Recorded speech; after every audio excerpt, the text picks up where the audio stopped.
Welcome to the Bathroom Fan Conspiracy. Hi! Hi. I am one of your hosts, Stars Mars. I'm Rosa Beach. And we are bringing you this first episode live from the garage in California. And also, where are you at, Rosa? I'm on my couch in my shit house that I rent out in shit, Georgia. Alright. So, coming to you intercoastal here. So, anyway. So let's start this thing. Yeah. So what are we doing here? We are gathered to talk about various conspiracies. That's the whole idea of the show, but we thought we'd start off with a really popular topic. K-pop. Okay. K-pop. Yeah. Alright. Yeah, K-pop.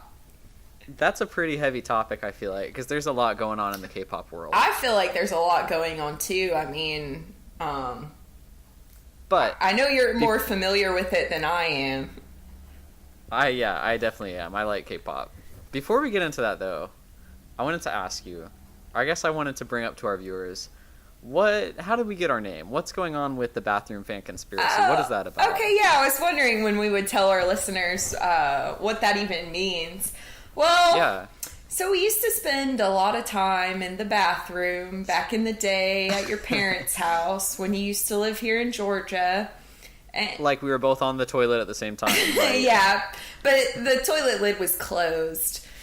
Right, true. It sounds pretty bad when you just say it like that, but there's more. Yeah, there's more to it. And so we always used to have the fan rolling in the bathroom because, it was necessary for the stench.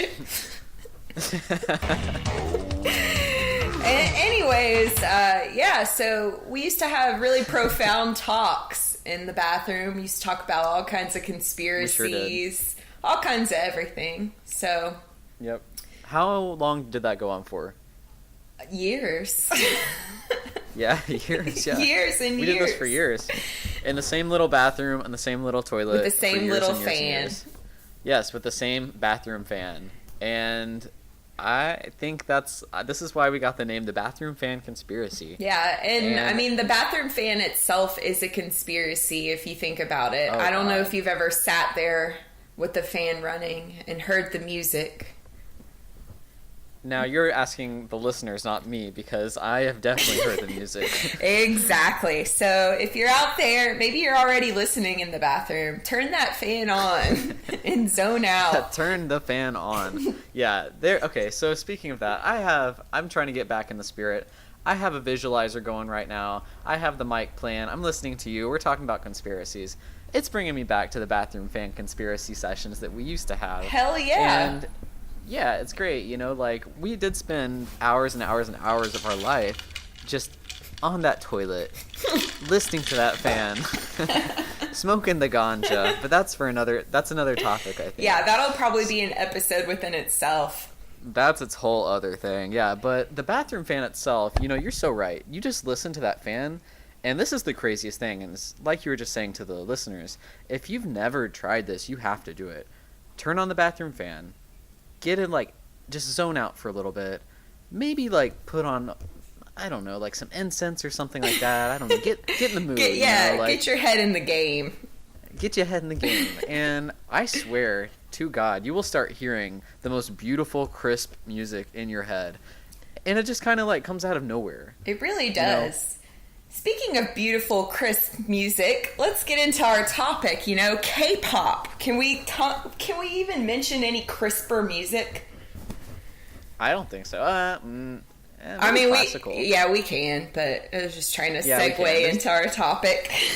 Yeah, you did okay. I'm trying. This is new to us, so if anybody's out there and they're listening and they're actually still listening at this point, thank you. Hope you enjoy. Yeah, that's probably not going to happen. We shall see.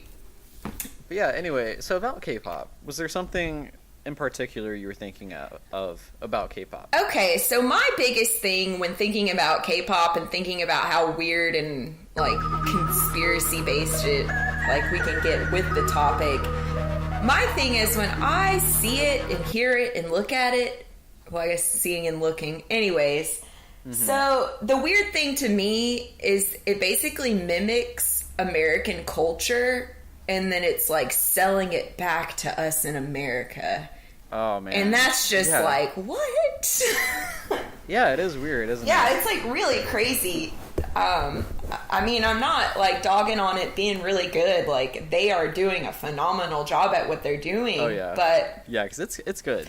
it's crazy to see how popular it's gotten here in America, considering it's like, if you go back to like the early, well, not the early 2000s, but maybe like around 2007, 2008, when we had like the Lady Gagas and the Katy Perrys and the, Mainstream pop. yeah. And fast forward like 10 years, you're in your early 2010s, and then all this mainstream K-pop is coming to, Like BTS, Yeah. you got Blackpink.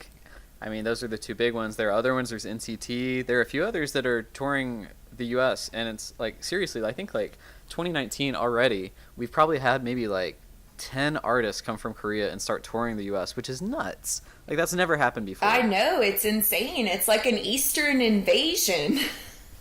The Eastern invasion of K-pop. Yes, there's actually like a term for that, and I'm probably like not gonna say it right, but it's called like the Hallyu wave, and basically it's this Korean culture that's like really prominent and starts to spread, it spreads through its own culture. Like, it grows bigger and bigger until it like reaches other places, and like through K-pop, through food, through other types of music, through taekwondo, things like that. It just spreads and spreads and spreads. And I think that's the point. I know you had mentioned earlier before we started the podcast that, it's like spreading like crazy. Yeah, it's kind of insane. Like, I mean, I've noticed, I spend a lot of time on YouTube, so I'm always checking the trending page. And in the last maybe 6 months, like nearly, I'm not going to say every day, but at least a couple times a week, there's some kind of K-pop video on the trending page of YouTube. I mean, I know BTS broke records with that last one they put out with Halsey. Oh, big time. Like the most views in 24 hours. It's insane. I mean, I don't know. What's crazy too is like half of the videos not even like in English. Like, people are watching this. Do they even understand what they're saying? That's a conspiracy No. right there, because what could they be saying? Who knows? Nobody would know. I'm sure it's all mindless pop, but who knows what they're slipping in there. The thing about BTS, I don't even know if that's worth talking about, but really quick, the thing about BTS is a lot of their lyrics, because they do have translations, and, believe it or not, some people do speak Korean. So Really? they kind of know what they're saying. But a big thing with BTS is that a lot of their lyrics are really really meaningful for a lot of people. They talk about self-love. They talk about that's about it. Yeah. That's their last. I actually noticed that when I was listening to them a little bit, is that love and like universal love is one of their big things that they're trying to push. Yeah, for sure. And and BTS again is a weird example because you don't know exactly what's going on behind the scenes, and that's kind of how it is for a lot of K-pop. So you see these lyrics for BTS and other people, and you're like, oh, these like really touch me. It's like, oh yeah, of course I'm gonna like love myself. Like, look at this whole album, it's beautiful. But the thing is, like, who are actually writing these songs? Where are these lyrics coming from? Because there's a really small chance that BTS themselves are the ones pushing that out. Yeah, that's a good point. Like, who is writing these songs? Is it like a 20-person team, like One Direction, or? Yeah, well, I know that. You can go ahead. I know that like a lot of Western songwriters are actually writing now for Korean artists, and so wow. they write the songs in English. It's like a Western type of like trap, rap, R&B, pop, whatever song, and then they translate it to Korean, add some rhymes, and it's like a Korean song. So they're hiring Western songwriters to do a lot of this stuff. Oh, wow. That's something I didn't really realize, because when I think of it, I think it's all being produced out of Korea. It's got to be like Korean. But also my understanding of these like K-pop bands is the people in the bands themselves are more just like the image of the band. They don't really have a whole lot to do with any of the production. Yeah, no, for sure. Like, again, BTS is a weird example because we do kind of get these clips of them kind of like working on music, and their primary member, RM, like the leader or whatever, he is super good at writing, arranging, rapping, you know, etc. He does have those kind of skills. Oh wow. Just like a lot of K-pop members do, but we're talking multi-million dollar profits here. They're not going to, like, a big company is not going to put all of those profits in the hands of one member who kind of knows how to write. You know, it's not that simple. It's not that straightforward. Yeah, so, true. Yeah, it's crazy. But yeah, they're totally selling to the Western audience right now, and it's kind of nuts. Yeah, it's just, it doesn't really matter, but it's just crazy to see, like, something so big making so much money coming out of, like, a different country like that. Because for the most part, most of the music scene, like, the music industry in America has been either from, like, the United Kingdom or from America. So it's kind of weird to see Korea come in and kind of sweep things away. Yeah, it totally is. Like, the U.S. is what is it? Like, the global music leader of the whole world, you know? Yeah, Every we country took is listening over. to, like, yeah, big time. Like, well, more than just music. Yeah, it's like, oh, here's Christianity. Hey, what's up? Oh, here's germs. Here's music. Here's culture. Like, everyone take it in. This is what we're going to give you. You better take it or else. Yep. We gotta hold our position at the top. We're doing a great job, aren't we? Oh, yeah. Yeah. Clearly. I mean, I want to know how many views that video got in one day. By the way, what does BTS stand for? I know you're more in... Oh, jeez. You don't even know? No, I do know. I just don't know how to pronounce it. It's like... Oh, yeah. It's like something Sanyun Dan. I'm just like, I can't do it. It's not me. You know, I don't speak Korean. Yeah. Unless I'm singing the videos. I know a lot of the time when I'm looking at this stuff about these different K-pop groups, all I see are like these boxes. Yeah. And I'm like, oh, okay. Yeah, our phones haven't quite caught up with the Korean yet. Oh, maybe I had it wrong. It says something, I guess Ariana Grande, Thank You Next, was the one that broke the record for most views in one day. Really? Yeah. Before that, it was BTS. But I do know, I thought that Halsey video broke records. Oh, I definitely think it did. Maybe this is old Hmm. information. I don't know how the internet works. Yeah, and I mean, we don't really deal in facts in the bathroom conspiracy sector that we're in. Yeah, I don't know. I think it's mostly like opinions and Yeah, word of mouth. word of mouth. Yeah, like facts aren't so important. Let's just get that straight from like the first 15 minutes of this episode. Like, that's not always how it's going to be, but we will try. Yeah. Well, it currently has 271 million views, and it's only been posted for 3 weeks. So that's pretty crazy. That is nuts. It is a beautiful video. Yeah. Oh, yeah. I think so, too. You know, it's like they have had so many music videos, and one of the crazy things is they were a band for like 3 or 4, maybe 5 years before they even picked up. You know, they were kind of one of those bands that people just looked over and was like, oh, it's BTS. Yeah, they're not very popular. And then it just became like they took over all of K-pop music, and they're leading the way now in Western music as well. Yeah, I wonder what made them take off. Do you know, like, what the turning point was? I think it was just like a change in image and a change in the kind of music they were making. You know, their old stuff used to be very much like rap and R&B and kind of like hard, you know, which is like a big, I don't know, it's like a big sector in K-pop. It's like, that's a boy band. It's like, you know, they're like hard and they like dance really like sharp, and like they wear really heavy eyeliner and like straighten their hair and things like that. But they kind of went to more of like, I don't know, when they started focusing on the Love Yourself album series, it just like really took off and their whole image changed, and I don't know, it totally worked. It was great.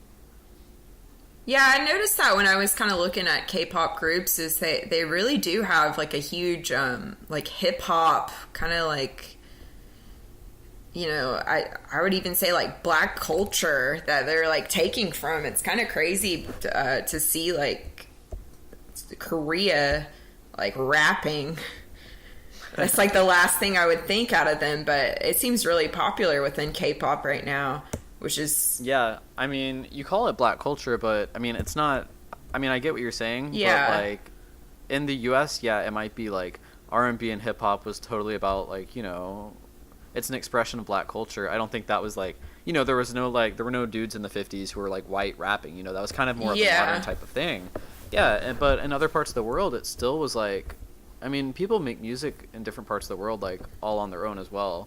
You know, it's not like they borrowed it from the U.S. or anything, or from black culture. That's true. But at the same time, you know, like you were saying at the beginning of our K-pop segment, they are, like, totally selling to a Western audience, and they're borrowing music from us, they're selling it back, it's kind of like that. So the whole, like, rapping and R&B thing, like, it is, you're right, it's totally focused and, like, kind of, like, around the whole, like, Western rapping.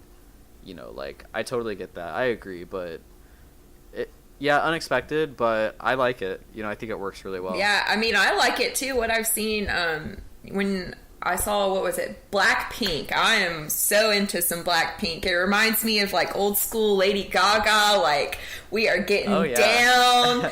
We are fucking bad bitches. And it's like, yeah, I love me some Blackpink. But the more I watch their videos, they're almost like, in my head, I created this scene where like BTS and Blackpink battle, because like BTS is like, love everybody, love yourself, love, love, love. Blackpink is like, love, love, love yourself, but fuck you.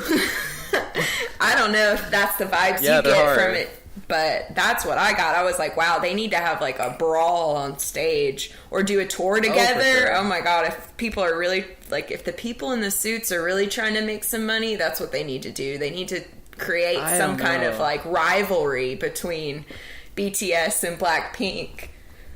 I don't know, Rosa, because like so one thing I think you don't really know about this is that the guys and the girls are almost never in a group together. They don't even interact. Like, they don't even look at each other. Oh my God. And that's that Korean culture, which I don't really know about.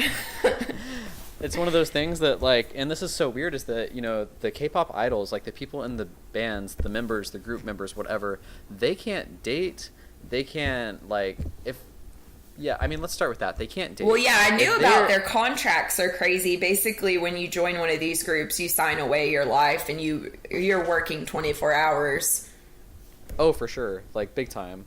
And I think part of the reason that they can't date specifically is because they want to give the impression to all of the viewers that the viewers have a chance with them. Oh, so like, yeah. So like, you're watching BTS on stage and you see like, oh, look at these cute 7 boys here. All of them are single. You know, like, at least one of them like could be mine. This is my favorite. Yeah, exactly. And I mean, like, I think most people can understand that it's just like a fantasy, that it's never really going to happen. But at the same time, there's still that little bit of hope, and it kind of like draws people toward them. Whereas versus, you know, if you see, no, they're all in a relationship and they're like trying to sing about like love and like things like this, and like it kind of brings it to a different kind of perspective for the viewer. Yeah, definitely. So, like, a whole Blackpink versus BTS tour, I don't think that would go over very well for either of their fans, because it kind of ruined that fantasy for them. Yeah, I could see that. So yeah, but I know. So have they collabed with American artists before, or was Halsey like the first one? Yeah, so they did Steve Aoki twice. Oh, okay. Last year. And who else? Maybe someone else. I don't know. That's all I know of. So yeah, I mean, it's kind of like a newer thing, I think, is getting all these Western artists involved. Yeah. Well, so hold on, I'm trying to find some information. You got anything to say to fill time? That's about it for K-pop. I mean, yeah, maybe. Okay. So one other thing. Okay. Go ahead. So, you know how we were just talking about how they're like collabing with Western artists.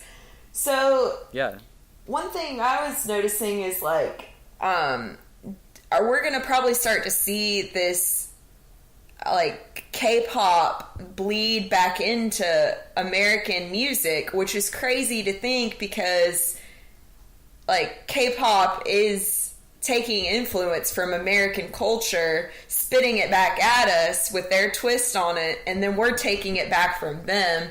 I know an example is Ariana's Seven Rings. I don't think that was a K-pop influence. I think it was J-pop rather. I don't know if you remember. Yeah, she like there's like a Japanese like influence. Remember she got the tattoo in Japanese apparently she got it and it was like not really what it meant, but I mean that's besides the point. But I know a lot of people were talking about how like that video is kind of weird, like the influence on it. People were talking about how it's almost like Ariana's stealing from like rap culture, but people were pointing out, hey, she wasn't stealing from like American rap. It was more like Japanese rap, which in my head, it's like, where did the Japanese rap come from? I guess America, but I don't know. It's just kind of this weird like cultural intertwining, which I know we had mentioned maybe this will bring everyone together and, you know, we'll all be united. Yeah, I don't think that's ever going to happen. I don't either, but it's weird to see it in the music industry right now.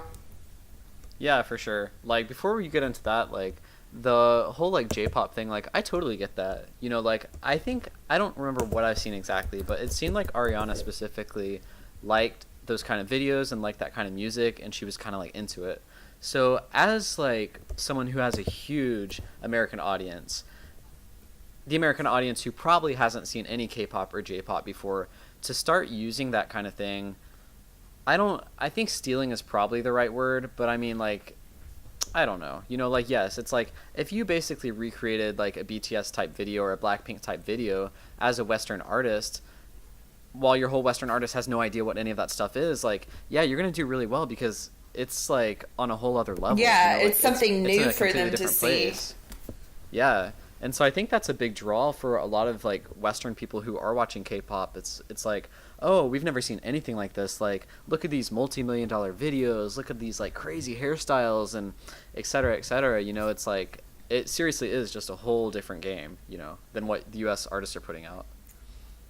Yeah, I feel like the U.S. pop scene too is kind of like flatlined in the last couple years. It's terrible. Maybe like the last 5 years. Longer than that, man. Like, I don't even know. Like, okay, so the 90s had, like, you know, classic, like, Britney, Mariah, that kind of pop. Yeah, that was, like, the 80s start of it.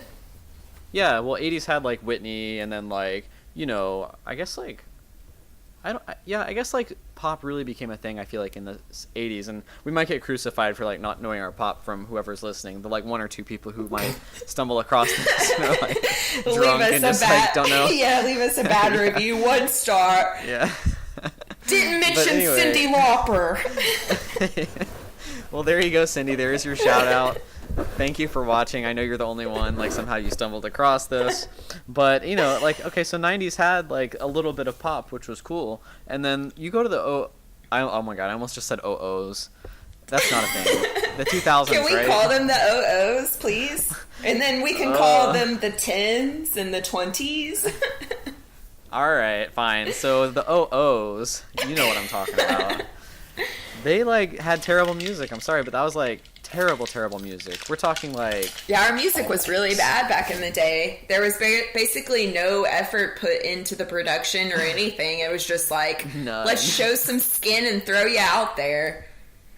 Yes, so terrible time of music. Like, that was probably a huge low point. And, you know, that's where we grew up in, and probably a lot of people who are on YouTube or listening to podcasts as well. And it might have a nostalgic type of feel, but at the same time, like, having lived through it, having to get to listen to that music, God, it was awful. Like, so bad. Oh, jeez. That said, there are still some really good throwbacks, though, that come on and you're like, oh, hell yeah. Like what? Name one. Bootylicious. Okay, all right, there we go. Yeah, no, you're right. Yeah. You're right. Okay, I take it back. I take everything back. Yeah. That was good. So yeah, we had Bootylicious, and we had a little bit of Beyonce, and we had some other stuff going on. I mean, But, yeah, I understand what you're saying. The like quality of the music was not very good back in the day. definitely not. And now we're in like the 2010 or sorry, the 10s, I guess. And I don't feel like it's as bad. Like I feel like there's a huge difference because we kind of caught up between like the divergent music cultures of like rap and R&B, hip hop versus pop. You know, it really did kind of come together, and now we're seeing it in things like Ariana and like basically how every song has a rap interlude. Like Old Town Country Road has freaking like Billy Ray, you know, and it's like the #1 song right now. I And it's know. like, and it's good. It is good. I like that song. People are going to crucify us for that too. 2 dislikes. Dang it. But to those people, right. I say look up him on YouTube when he goes through the lyrics on Genius. That boy sounds just like he does on the track. So at the end of the day, we can say he can write a song and he can sing a song. And half the artists out there can't do that. So agreed. But I mean, you take someone like that who's a singer-songwriter and actually makes like catchy music. Let's forget the fact that he was like crucified a bit and that kind of brought up his popularity for the song versus like K-pop who don't write, don't record their own music. You know, it's nothing like that. It's a complete like assembly line to get music out. Like despite that, like despite the fact that they're just figureheads, you know, the idols or whatever, despite the fact that it's an assembly line, that every piece is put together, like multi-millions of dollars are spent here, they're still making top of the line music. And I think that's kind of like where the music industry is kind of heading toward, you know, if it's not already there. yeah, that's a good point. I wonder if that has to do with like Asian culture and how they strive for perfection. Because, like, yeah, for sure. I've noticed, you know, we were just talking about all the trash music in the early O's, and Oh, God. and there really was some trash music, and I feel like a lot of the music still coming out, like, the lyrics just aren't there, the music is barely there, but what they do is they try to release, like, a music video with it, and they make the music video, like, the production, like, I would say the new summer anthem, the one Taylor Swift just released, Me, with the guy from Panic at the Disco, that song, if you break it down, that is a trash song. Like, the lyrics are terrible. The singing is terrible. A fucking 4-year-old could sing that song. Like, there's nothing spectacular about the vocals in that song. But that music video, holy shit, did you see the music video? That is a K-pop level music. And that's immediately what I thought when I saw it. I was like, wow. Yep. So that's the thing. Yeah, the K-pop videos are productions. You know, they're like every song that's going to be popular, which they know what are going to be popular because they push them out like that. Like, this is our song that we're pushing. This is the music video. This is what the members are going to look like, and these are the chants that you sing like while the song's going on. You know, this is the stage we're going to perform on. This is the views we're going for like the first 24 hours. You know, it's like, yeah, it's a serious deal versus what we have in the U.S., which are like half-assed dances, like poor production quality. You know, it's just nuts. But we just got another dislike for hating on Taylor Swift. Oh, whatever. Bring it on. That'll be like 4. But we probably got 1 thumbs up for the Bootylicious comment, right? Because who doesn't love Bootylicious? If you don't like Bootylicious, just stop listening. That's going to be our intro and our closer is Bootylicious when we finally figure something out. For real. So yeah, if you've made it this far in the podcast, thank you so much for listening because this is kind of a hot mess. Nah, it's like, yeah, it's a hot mess. Okay. Yeah, we'll get better. This is something fun we're trying to do, you know. We live on opposite sides of the country and we both love conspiracies. We both love thinking of those old days where we were in the bathroom with the fan on. Sitting on the toilet. Oh, yeah. Sitting on the toilet. Sitting on the toilet. You know, usually I was sitting on the ground. I think you got the throne. That's right. So, yeah, anything else you want to add about K-pop? Like, do we forget anything? I mean, I know there's the whole controversy of, like, the slave contracts, but, like, everyone's and their mothers talked about that. That's like a... Yeah.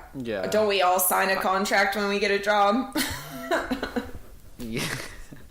I mean, pretty much, yeah. Yeah, you're right. I mean, it is a job for them. And, you know, the sad part is a lot of them, they start at like 10, 11, 12.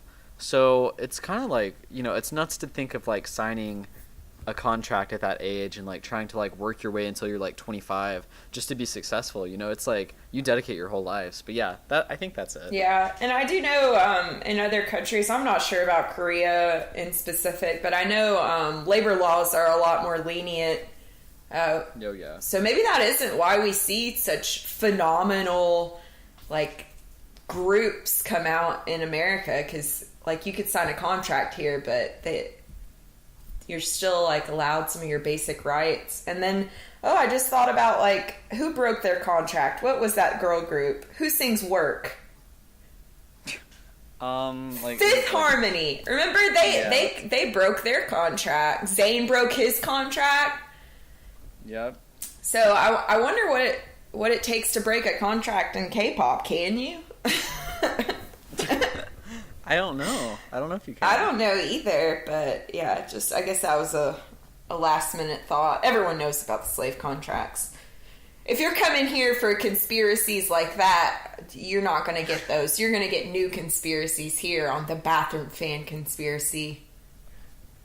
The bathroom fan conspiracy.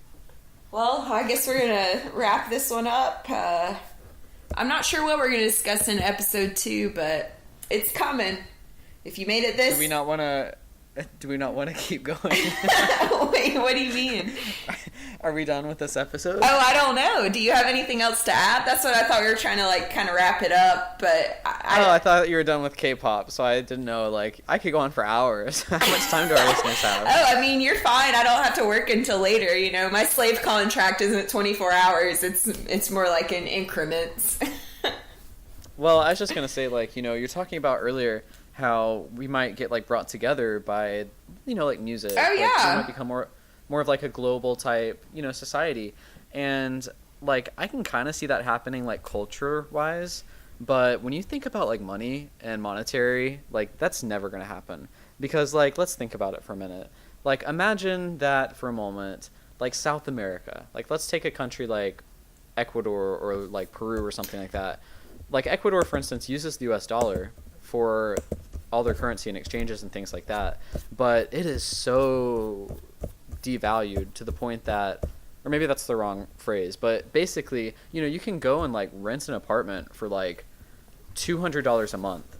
It's that kind of thing where the money there has so much weight that if you think that, I don't know how to phrase this maybe, but, like, the idea is that if the US wasn't in control and the whole money system wasn't, like, a big, like, thing, which is what I was trying to talk about in a minute, we could maybe, like, find a place where all the countries could kind of find a middle point globally and, like, find a way to kind of, like, all be on the same page and, like, live together. You know what I'm talking about? Yeah. No, I know what you mean. Yeah. So, I mean, basically the idea that I think is that there's no chance that the U.S. is ever going to allow the countries that are down to ever come up. Because if that's the case, our money that we have, our power that we have as a country, the power that the people who own this country have, would become so much less. When you start talking about, like, globally, if you're trying to provide the same kind of care for jobs and, like, for life that you provide the people in the U.S. as you do in, like, Ecuador, for instance, you're going to be spending a lot of money, and your money's going to be, like, becoming less and less and less. Yeah. So I think it's like a power trip. Like, I don't think that, even though it's possible to be a global society, I don't think that the people who are in charge are ever going to let that happen. And there are people in charge, like 100%. Anyone who tries to deny that is, like, just out of touch completely. Oh yeah, for sure. That brings up a point in my head is, we're seeing this, like, Asian culture come into America through music, and we do have, like, ties with some of these countries, like monetary ties. So I wonder if it's just, like, another way to get everybody on board with us being at the top of the leaderboard.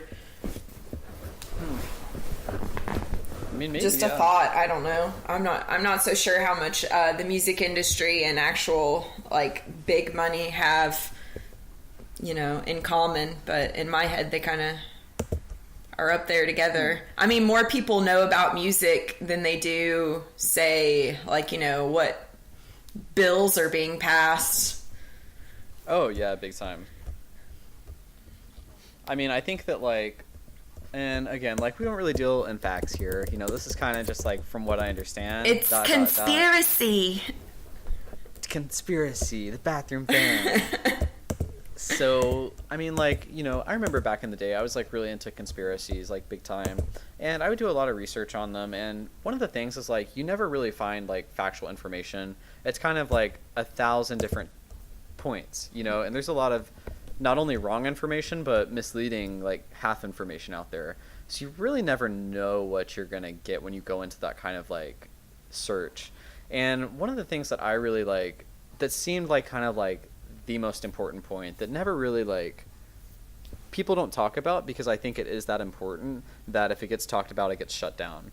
And it's that the whole money system is basically like leading how the world runs right now. Oh, yeah. Because, yeah, and I mean, I know that's simple to say like and understand as an idea, but like in reality, you see like these different money systems and you see these different groups. Like, for instance, we have the whole like US, European, like collaboration, you know, like NATO, like the US World Organization, things like that.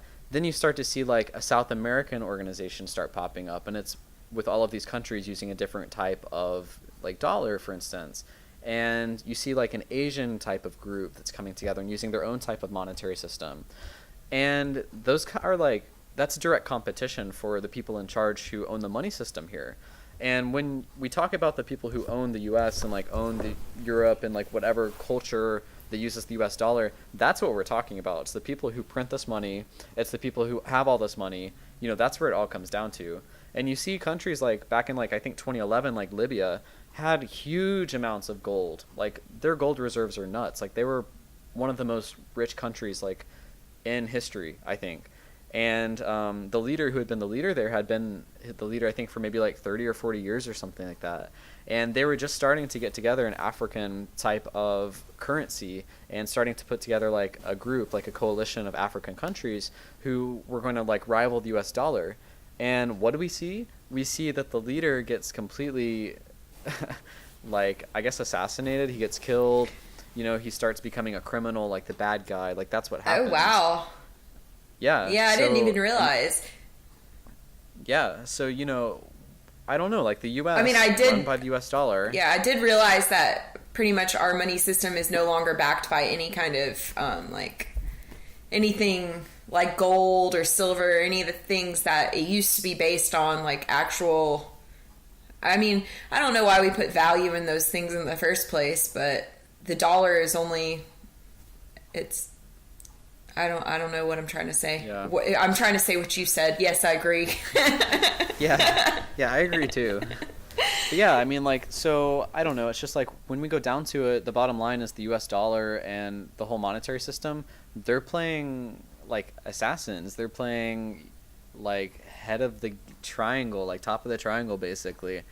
I don't know. It's just like crazy to think about that greed and like what's probably become like. I don't know, like, it's something that's so institutionalized that it's probably not like a single person doing this. It's just how things are run nowadays. Like, you see someone competing against the US dollar, you shut them down.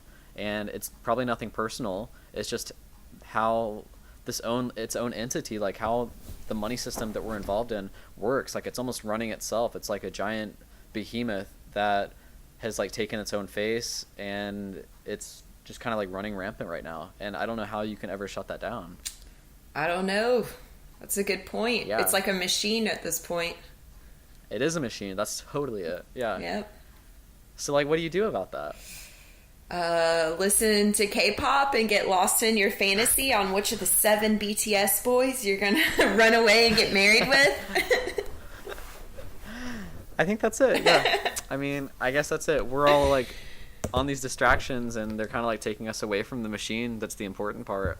And I mean, I guess as long as it's like good enough to distract us for a little bit, then I guess we kind of don't worry about it enough, right? Yeah, I mean, that's what I take entertainment as, is a distraction. It's made to distract us to not realize that we are in our slave contracts. Right, man. And that this isn't probably sustaining. Like, I don't know. I'm not sure how how long this whole cut down the small guys is gonna last. I mean, maybe we can live out our lifetime. Maybe. Hopefully not. Wait, hopefully not. So you want to see the fall? I'm ready. I've been ready since 2012. I know, I've been ready since we were in that bathroom. Right, man. Well, here we are now in the Bathroom Fan Conspiracy Podcast, so pretty close. And I think with that, we're probably going to close it out. Yeah, we'll wrap things up. I did look up the world economy, and United States is at number 1. China's at number 2. Japan's at number 3. We got Germany coming in number 4. Then we got the United Kingdom in at number 5. I'm sure that hurts. Wow. Yeah. But yeah, I don't know. Just thought I'd throw that out there, kind of reinforcing what we were just talking about. Totally, yeah. Well, that's good to know. It's a fact that we didn't really need, but now we know. Yeah, you're welcome. Give us a 5-star rating on whatever platform you're listening to. If it's out of 5. If it's out of 10, we probably still deserve a 5, but just do whatever. Yeah, just leave us 5s. Yeah. So yeah, any last K-pop thoughts? Nah. Oh, that's it. All right, that's good. Stars, you had way more information than I did. This is the Bathroom Fan Conspiracy. Thank you for listening, and we'll see you next time. See you next time. This is Rosa Beach, and that was Stars Mars. Bye. Bye.